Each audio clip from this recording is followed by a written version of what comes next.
Okey, hari ni ada katak nak cakap happy birthday kat Sofia. Happy birthday to you. Semoga panjang umur dan penuh dan rezeki selalu. Yang ke berapa umur? 7 tahun. Okey. Dengan cakap ayah, dengan cakap ibu, okey, belajar elok, okey? Okey, bye-bye. Selamat jadi.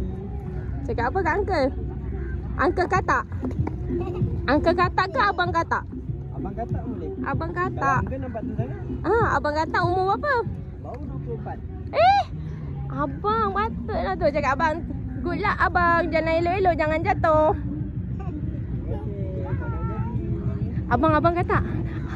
Abang katak boleh terkejutkan tu. Abang katak tu. Yang tu. Terkejut dia turn tu masuk dalam tu pula kan. Abang katak ni.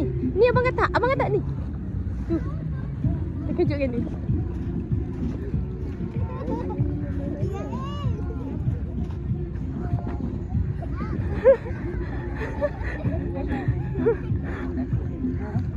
Peluk dia kan? Peluk abang katak?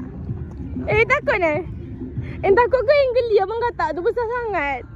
Cakap dah, bye abang. Salam abang katak.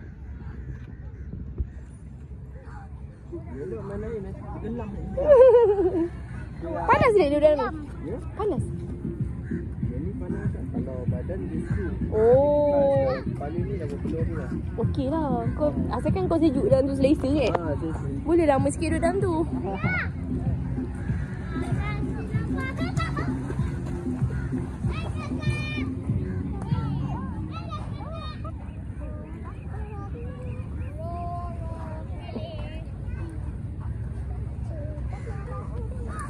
Tengok Ariel tu. Ui, suka pak dia buat benda tu.